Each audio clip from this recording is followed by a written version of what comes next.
আজ আমরা ঘুরতে যাচ্ছি ভারতের অন্যতম পুরানো ও সংস্কৃতভাবে সমৃদ্ধ শহর কলকাতা। এই শহর ও তার ইতিহাস, সংস্কৃতি এবং মনোমুগ্ধকর খাবারের জন্য বিখ্যাত। আজকের ভ্লগে আমরা একে একে দেখাবো কলকাতার বিখ্যাত সব দর্শনীয় স্থান এবং জানাবো এর পেছনের গল্প। এই ভ্রমণটি আমরা করেছি স্ট্যান্ডার্ড বাজেটে, মাত্র 16,000 টাকায় কিভাবে 2 জন 4 রাত এবং 5 দিন কিভাবে ঘুরতে পারবেন, আসুন জেনে নিই সেই গল্প। আমরা এখন যাত্রা শুরু করেছি ঢাকা থেকে বেনাপোলের উদ্দেশ্যে। ট্রেনে পার পারসন 600 টাকায় শোভন চেয়ারে আপনি সরাসরি চলে যেতে পারবেন বেনাপোল সীমান্ত পর্যন্ত। এখন আমরা বেনাপোল সীমান্তে এসে পৌঁছেছি। এখান থেকে আমাদের ইমিগ্রেশন ও কাস্টমস প্রক্রিয়া সম্পন্ন করতে হবে।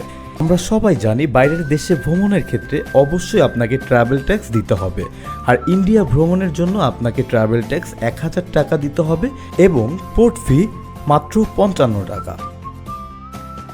আপনাকে এখানে শুধু পাসপোর্ট দেখাতে হবে এবং প্রয়োজনীয় কিছু কাগজপত্রের প্রয়োজন হতে পারে। বর্ডার ক্রস করার পরে আমরা কিছু মানি এক্সচেঞ্জ এর দোকান পেয়ে গিয়েছি এবং সেখান থেকে আমরা আমাদের টাকাকে রুপিতে কনভার্ট করে নিয়েছি। আপনারা সেইমভাবে কনভার্ট করে নেবেন। আমরা বনগাঁ স্টেশনে যাওয়ার উদ্দেশ্যে একটি টোটো ধরেছি, যার ভাড়া প্রতি জনপ্রতি 50 টাকা। এখন আমরা বনগাঁ রেল স্টেশনে পৌঁছেছি। এটা ভারতীয় সীমান্ত থেকে খুবই কাছে এবং এখান থেকে ট্রেন ধরব শিয়ালদার উদ্দেশ্যে। এখন আমরা টিকিট কাটছি। জেনারেট তাড়াহুড়া করে টিকিট কাটতে চলে গিয়েছে এবং এই টিকিট খুবই কম মূল্যে আপনি পেয়ে যাবেন, যার মূল্য 30 রুপি, এবং এই 30 রুপিতেই আপনি চলে যেতে পারবেন কলকাতার কেন্দ্র শিয়ালদাহে। বনগাঁ স্টেশনটা বেশ জমজমাট, লোকজন ট্রেন ধরার অপেক্ষায় আছে। এই স্টেশন থেকে প্রতিদিন প্রচুর যাত্রী কলকাতায় যাতায়াত করে। আমরা এখন ট্রেনে উঠে পড়েছি আর যাত্রা শুরু করে দিয়েছি শিয়ালদার উদ্দেশ্যে। বনগাঁ থেকে শিয়ালদার দূরত্ব 75 কিলোমিটার এবং সময় লাগবে 1.5 থেকে 2 ঘন্টা। অবশেষে আমরা পৌঁছে গেছি কলকাতার বিখ্যাত শিয়ালদা স্টেশনে। এই স্টেশন শুধু কলকাতার নয়, ভারতের অন্যতম ব্যস্ত রেল স্টেশন। এখানে প্রতিদিন লক্ষ লক্ষ মানুষ আসেন এবং বিভিন্ন জায়গায় যান। মাত্র 850 টাকায় ঢাকা থেকে কলকাতা পর্যন্ত ভ্রমণটি ছিল সত্যি অসাধারণ।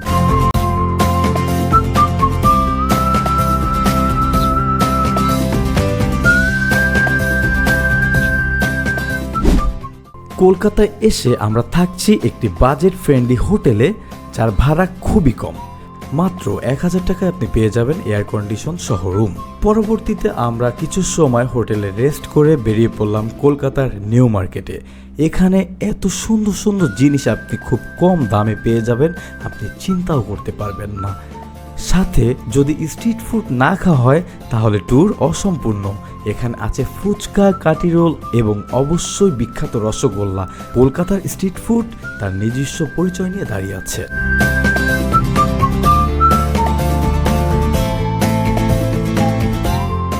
পরের দিন সকাল সকালেই আমরা বেরিয়ে পড়লাম কলকাতা শহরের রাস্তায়, যেইখানে আপনি খুব কম খরচে শহরের পরিবহন ও রিক্সা এবং বাস ও মেট্রোতে চেপেই আপনি পুরো শহর ঘুরে ফেলতে পারেন।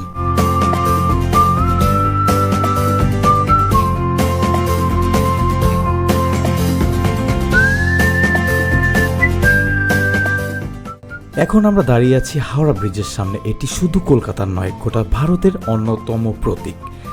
1943 সালে নির্মিত এই ব্রিজটি গঙ্গা নদীর উপর অবস্থিত এবং প্রতিদিন লাখ লাখ মানুষ এই ব্রিজে পার হয়। এটির দৈর্ঘ্য ও আকৃতি সত্যি অসাধারণ। কিছু সময় ঘুরে নিয়ে আমরা চলে আসলাম ফুল মার্কেটে। সকাল সকাল শুরু হয়ে যায় ফুল মার্কেটের বেচা কিনা। চারিদিকে শুধু রঙিন ফুলের সমারোহ, আর সেই সাথে এই বাজারের মানুষের কোলাহল।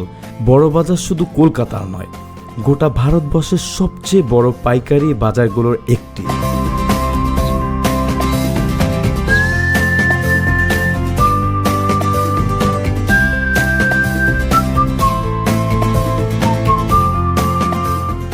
পরবর্তীতে ঘোরাঘুরি করার পরে আমরা লাঞ্চ করলাম এবং লাঞ্চটি করলাম নিউ মার্কেটে এসে নিউ মার্কেটের সিদ্ধেশ্বরী নামের একটি হোটেলে। এখানে ভারতীয় বিভিন্ন মশলা বিভিন্ন উপকরণ দ্বারা প্রত্যেকটি তরকারি মাংস সব কিছু তৈরি করা হয়, যেটা খেতে আসলে খুবই সুস্বাদু। খাওয়া দাওয়ার পরে আমরা কিছু সময় রেস্ট করে চলে গেলাম কফি হাউসে। এই কফি হাউসের ইতিহাস, সংস্কৃতি আর এখানকার আড্ডা আজও বহমান। দেখুন, এই পুরনো কাঠের চেয়ার, টেবিল আর এই দোতলা বসার ব্যবস্থা সবকিছু যেন পুরনো কলকাতার স্মৃতি নিয়ে এসেছে। বাইরে আসতেই দেখলাম চোখের সামনে একটি ট্রাম, দেখে আসলেই আমি অভিভূত। শহরের পরিবহনও সস্তা, তাই রিক্সা, বাস ও মেট্রোতে চেপেই আপনি পুরো শহর ঘুরে ফেলতে পারেন।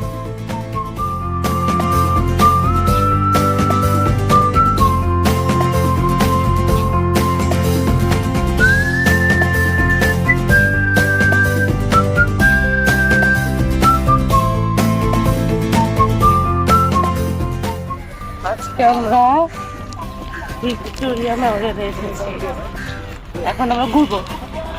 এটাই ভিক্টোরিয়া মেমোরিয়াল। ব্রিটিশ আমলে নির্মিত এই স্মৃতিসৌধটি রানী ভিক্টোরিয়ার স্মরণে তৈরি। এখানের চারপাশের বিশাল বাগান এবং স্থাপত্যশৈলী সত্যিই অবাক করে দেয়। কলকাতার সবচেয়ে বিখ্যাত ল্যান্ডমার্কগুলোর একটি এটি। এখন আপনারা যেটা দেখছেন এটাই ঐতিহ্যবাহী সেই সেন্ট পলস ক্যাথেড্রাল।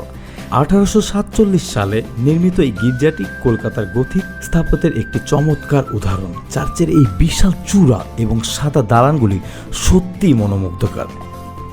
আমি এবং জ্যানেট কিছু সময় এখানে হাঁটাহাঁটি করলাম এবং কিছু ছবি আমরা নিজেদের জন্য তুলে নিলাম। এটি কলকাতার অন্যতম জনপ্রিয় দর্শনীয় স্থান এবং আধ্যাত্মিক কেন্দ্র। সো হে এভরিওয়ান, এখন পর্যন্ত আমাদের কলকাতা ট্যুর এই পর্যন্তই।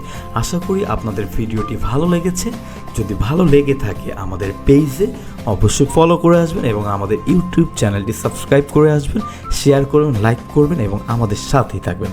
ভালো থাকবেন, সুস্থ থাকবেন। আবার দেখা হবে পরবর্তী অ্যাডভেঞ্চার ভিডিও নিয়ে। ধন্যবাদ, সাথেই থাকুন।